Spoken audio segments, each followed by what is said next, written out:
Assalamualaikum warahmatullahi wabarakatuh. Halo teman-teman, ketemu lagi dengan aku Septi Afriani. Alhamdulillahnya setelah sekian hari aku nggak upload, udah bisa upload lagi. Kali ini aku ngadain live quiz PPPK Guru. Nah, jadi aku membuat soalnya berdasarkan modul. Jadi harapannya teman-teman yang punya kesibukan yang banyak dan belum sempat baca modul, teman-teman bisa ngerjain kuis ini karena udah aku sesuaikan dengan modul. Jadi nanti aku juga akan membuat pembahasannya, aku usahakan dengan detail ya. Jadi teman-teman udah berasa kayak baca modulnya. Nanti kalau teman-teman cek modulnya, teman-teman udah oh ya, ini udah dibahas di YouTube. Jadi aku berharap teman-teman bisa lebih mudah dalam belajar. Dan jangan lupa sebelum mengikuti kuis ini, teman-teman bisa ambil ballpoint sama kertas atau sambil tulis di HP juga nggak apa-apa jawabannya. Terus nanti teman-teman tulis ya berapa sih jumlah betulnya teman-teman. Yuk dimulai. Soal nomor 1. Perhatikan pernyataan-pernyataan di bawah ini. 1. Proses belajar seseorang akan mengikuti pola dan tahap-tahap perkembangan sesuai dengan umurnya. 2. Guru harus memberikan tugas sesuai dengan tahap perkembangan anak dan memelihara kemandirian berpikir dan kreativitas. Pernyataan di atas merupakan hasil pemikiran titik-titik. A. Jeremy Brunner, B. David Ausubel, C. Piaget, D. David A. Kolb, E. Vygotsky.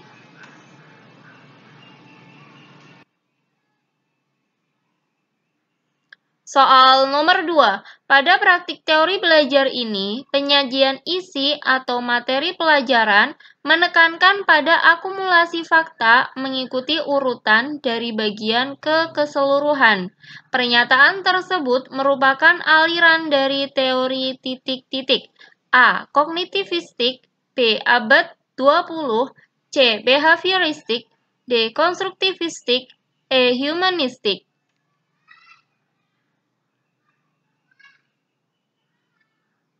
Soal nomor 3. Perhatikan pernyataan-pernyataan di bawah ini. A. Peserta didik bukan sebagai orang dewasa yang mudah dalam proses berpikirnya. B. Anak usia prasekolah dan awal sekolah dasar akan dapat belajar dengan baik, terutama jika menggunakan benda-benda konkret. C. Keterlibatan peserta didik secara aktif dalam belajar amat dipentingkan. Prinsip-prinsip pembelajaran di atas merupakan implikasi dari teori belajar titik-titik. A. Kognitivistik, B. Abad 20, C. Behavioristik, D. Konstruktivistik, E. Humanistik.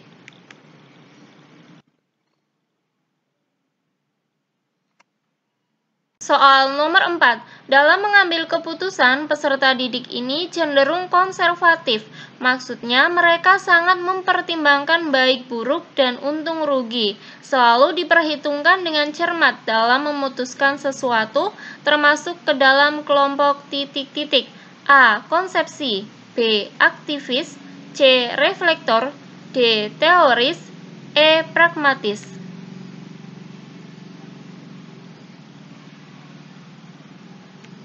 Soal nomor 5. Salah satu komponen dasar dari sistem pendidikan yang harus dilakukan adalah evaluasi. Evaluasi dilakukan secara terpisah dari kegiatan pembelajaran dan biasanya dilakukan setelah selesai kegiatan pembelajaran. Pernyataan tersebut sesuai dengan aplikasi teori belajar titik-titik. A. Kognitivistik, B. Abad 20, C. Behavioristik, D. Konstruktivistik, E. Humanistik.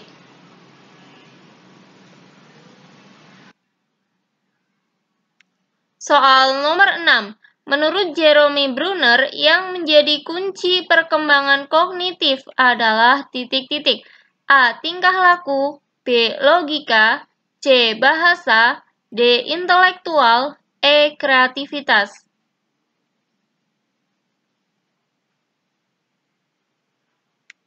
Soal nomor 7. Ausubel mengembangkan Advanced Organizer yang merupakan penerapan konsepsi tentang struktur kognitif di dalam merancang pembelajaran. Berikut ini yang tidak termasuk manfaat Advanced Organizer adalah titik-titik. A. Menyediakan suatu kerangka konseptual untuk materi yang akan dipelajari. B. Jembatan yang menghubungkan antara yang sedang dipelajari dan yang akan dipelajari. C. Menyediakan kerangka kegiatan pembelajaran untuk mencapai tujuan pembelajaran. D. Membantu peserta didik untuk memahami bahan belajar secara lebih mudah. E. Membantu peserta didik menghubungkan apa yang sedang dipelajari dengan yang sudah ada di dalam struktur kognitifnya.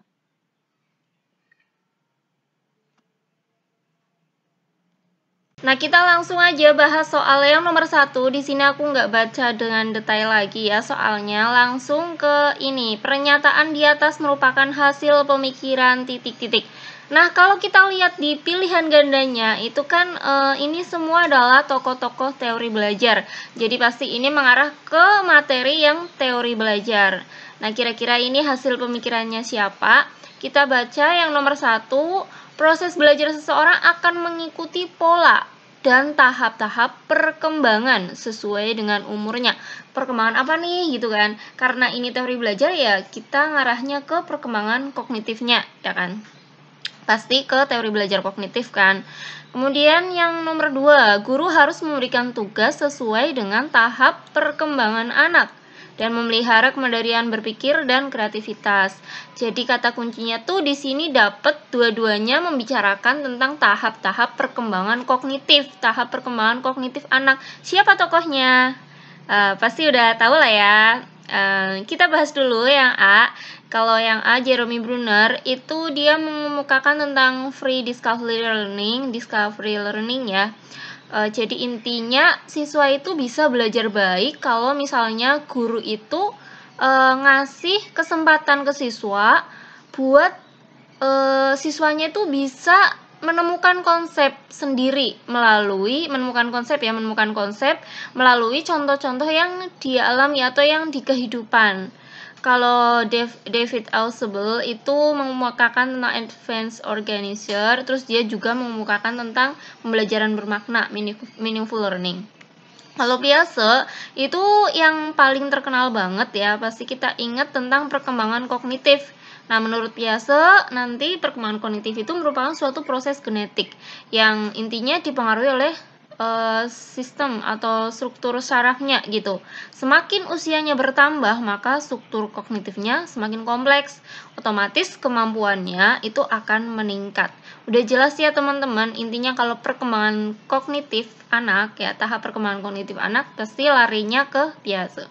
Kalau yang D, David A. Kolb, itu yang mengemukakan 4 tahap belajar. Ini tuh sering banget muncul di soal yang guru belajar ya waktu itu. Yang ada ini loh, apa yang tahap pertama, pengalaman konkret, terus yang pengamatan aktif, ada konseptualisasi, eksperimen aktif, kayak gitu teman-teman. Kalau yang Vygotsky itu mengemukakan tentang teori belajar sosiokultur. Nanti itu ada 3 hal ya, yang meliputi ini, itu ada hukum genetik perkembangan, zona proximal development atau zona perkembangan zona proximal development, zona perkembangan proksimal, dan mediasi. Nah, teman-teman, di sini aku bakal memperkenalkan rumahtrio.com. Jadi rumahtrio.com itu adalah website untuk persiapan SKB, CPNS, dan juga untuk P3K. Jadi rumahtrio.com itu adalah punya aku dan tentunya aku dibantu sama teman-teman aku juga ya. Teman-teman yang belum gabung ke paket premium, aku saranin dan aku sangat berterima kasih jika teman-teman ikut gabung ke paket premiumnya. Teman-teman bakal dapat apa aja sih? Buat yang guru kelas, guru SD, kalian bakal dapat segini banyaknya 16 kuis cuma 42.000. Buat yang selain PGSD, teman-teman bakal dapat 8 kuis dan itu cuma 20.000. Kalau aku ngelihat ke peraturan itu untuk yang kompetensi teknis 120 menit ya kan teman-teman, 120 menit. Sebanyak 80 sampai 100 soal di tulisannya gitu kan. Kalau menurut prediksi aku sih 80 itu buat teman-teman yang hitungan kayak misalnya fisika, matematika, terus ekonomi gitu yang banyak hitungannya. Tapi kalau yang nggak banyak hitungannya kemungkinan nyampe 100. Itu menurut aku ya, cuma kan belum ada detailnya gimana. Nah, untuk kompetensi manajerialnya itu kan 25 soal, 25 menit. Kalau sosio-kultural itu 20 soal, 15 menit. Jadi ini aku udah sesuaikan dengan jumlah soal itu, tapi mohon maaf untuk soal wawancara itu belum aku masukkan ya, karena aku juga masih bingung. Waktu itu di rapat persiapan CASN itu kan pilihan ganda, terus yang di situ tulisannya tertulis tulisan, jadi ya entah bagaimana ya, belum ada peraturannya. Jadi aku cuma memasukkan yang 3 kompetensi ini. Dan di sini buat yang PGSD itu benar-benar jumlah soalnya udah aku sesuaikan dengan peraturan. Cuma buat yang selain PGSD karena ini umum, jadi untuk kompetensi teknisnya itu cuma pedagogik. Aku ambil setengah dari jumlah yang tertulis, jumlah minimalnya kan 80. Maka di sini untuk pedagogiknya aku masukin 40 soal. Dan selanjutnya teman-teman bakal dapat apa aja sih, fasilitasnya apa aja di sini karena udah ada ya. Aku klik yang paket Anda. Misalnya aku bakal ngerjain yang ini nih. Nah, di sini yang tryout A 100 menit 85 soal. Ini ya. Misalnya yang ini ya, yang ini ya udah tampilannya seperti ini teman-teman. Jadi misal aku pilih yang ini, aku mau lanjut ke nomor 23, ya udah diklik aja ini nomornya, misalnya ini. Nah, kalau dirasa ganggu teman-teman bisa minimize, terus bisa pakai next, brave dan sebagainya. Terus kita submit aja ya. Udah di submit. Nah, terus kita akan ngelihat skor Anda tuh 5 itu kan. Wah, ya gitu ya, ini buat percobaan. Teman-teman bisa lihat pembahasannya di sini, dan di sini udah aku tulis skor perpilihan gandanya. Kenapa? Karena aku ngikutin yang peraturan yang apa sih yang waktu itu loh, yang rapat persiapan itu kan tulisannya kalau yang manajerial dan sosiokultural itu perpilihan ganda itu beda skornya, mirip TKP kan, maka aku buat di sini skornya perpilihan ganda juga. Nah, kalau teman-teman klik hasil, teman-teman tuh bisa ngelihat apa aja. Teman-teman bisa ngelihat tadi yang mana ya? Ya udahlah ya, ini karena buat percobaan, kita lihat aja pembahasan ya teman-teman, tinggal klik yang pembahasan aja. Ini nanti bakal muncul ke pembahasan yang muncul itu adalah pembahasan soal yang terakhir kalian kerjakan. Terus kalau misal kita klik hasil, kita lihat detailnya. Nah, ini aku udah ngerjain segini banyaknya, jumlah skornya itu segitu, teknisnya segitu, sosiokulturalnya segitu dan sebagainya ya. Nanti kalau misal kita klik yang bagian peringkat, nanti kita bisa ngelihat peringkat kita tuh nomor berapa sih. Nah, ini nih teman-teman, ini nanti bakal muncul di sini. Peringkatnya banyak banget ya di situ. Nah, selain itu, tryout ini tuh bisa dikerjakan berulang-ulang sampai teman-teman ngulang 10 kali pun sampai hafal ya, bahkan gak baca soalnya itu bisa ya teman-teman. Tapi catatan, kalau misal teman-teman belum submit, maka nanti udah otomatis selesai. Belum submit keluar tuh dari webnya. Ya udah, itu udah dihitung selesai ngerjain tryout. Jadi teman-teman usahakan submit dulu sebelum keluar berapapun yang udah teman-teman kerjakan. Nah, masih bingung mau ikutan yang premium atau enggak, teman-teman bisa ikutan yang tryout gratisnya. Untuk tryout gratisnya, teman-teman tinggal share posternya. Teman-teman bisa follow IG Instagram Rumah Tryout, atau bisa juga gabung ke grup P3K. Nanti linknya ada di deskripsi video ya teman-teman. Soal nomor 2. Pada praktik teori belajar ini, penyajian isi atau materi pelajaran menekankan pada akumulasi fakta mengikuti urutan dari bagian ke keseluruhan. Pernyataan tersebut merupakan aliran dari teori titik-titik. Jadi ya, intinya di sini itu penyajian materi ya, penyajian materi ngikutin urutan ya kan, urutan dari bagian ke keseluruhan. Kalau ada urutan biasanya itu udah terkonsep, udah saklek ya, udah mekanistis, udah disusun gitu ya. Jadi di sini mengarah ke urutan sesuai dengan kurikulum secara ketat. Nah, otomatis kalau ngikuti kurikulum pasti kan pakainya buku wajib ya, buku teks wajib. Nah, ini nanti akan mengarah pada bagian akhir yang evaluasinya itu pasti mengungkapkan kembali isi bukunya. Nah, Kalau udah kayak gini udah kelihatan banget kan, kira-kira yang mana nih teman-teman? Ya, betul, jawabannya itu yang C, behavioristik. Soal nomor 3, prinsip-prinsip pembelajaran di atas merupakan implikasi dari teori belajar titik-titik. Oke, kita lihat yang pernyataan A. Peserta didik bukan sebagai orang dewasa yang mudah dalam proses berpikirnya. Kalau kayak gini udah ngarah ke kata kunci ya teman-teman, baru aja kita bahas kan. Intinya tuh siswa itu sama orang dewasa tuh beda ya, belum 18 ya, kecuali yang SMA. Ya, pokoknya itulah, siswa beda dengan orang dewasa dalam hal berpikirnya. Wah, kalau udah hubungannya dengan berpikir, pasti biasanya mengarahnya ke kognitif, ya kan?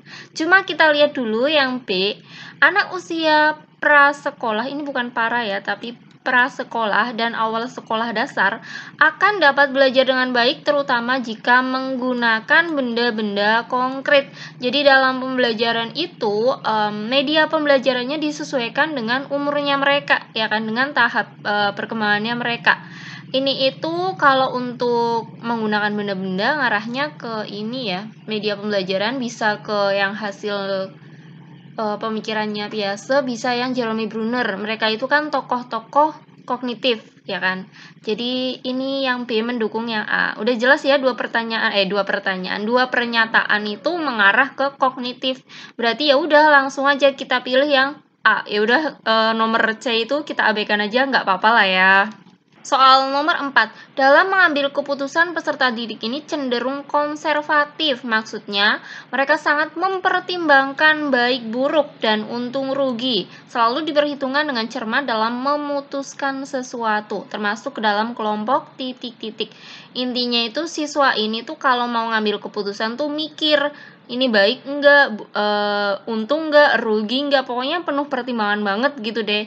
Nah, menurut teorinya Kolb, Hani, dan Manfred menggolongkan peserta didik atas 4 tipe. 4 tipe itu apa aja sih? Nah, 4 tipe itu adalah yang pertama itu yang B ya, nggak ada yang konsepsi. Aktivis, tipe aktivis itu cenderung melibatkan diri dan berpartisipasi aktif dengan berbagai kegiatan untuk mendapatkan pengalaman-pengalaman baru. Intinya tuh aktivis lah ya, ikut ini, ikut itu, ikut kegiatan ini, ikut kegiatan itu, sibuk banget lah ya.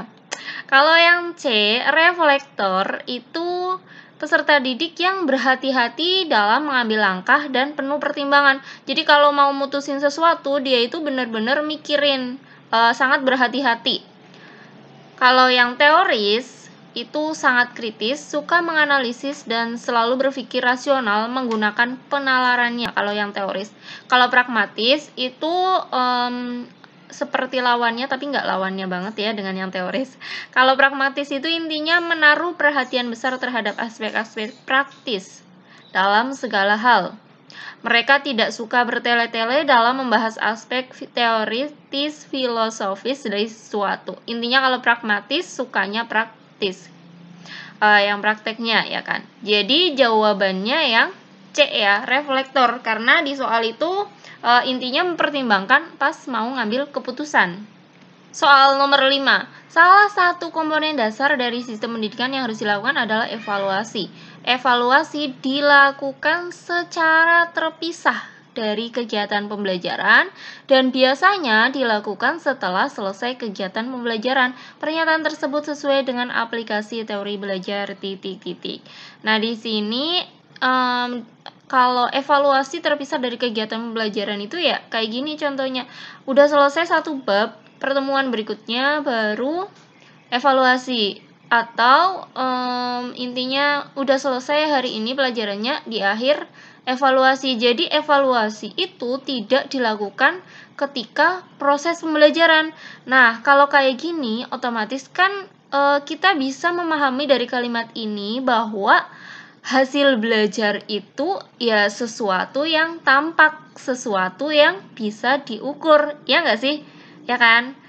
Karena ini fokusnya ke hasilnya, bukan ke prosesnya. Nah, kalau kayak gini udah kelihatan kan, kira-kira yang mana nih?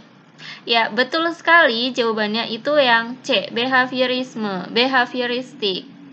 Evaluasi belajar dipandang sebagai bagian yang terpisah dari kegiatan pembelajaran dan biasanya dilakukan setelah selesai kegiatan pembelajaran.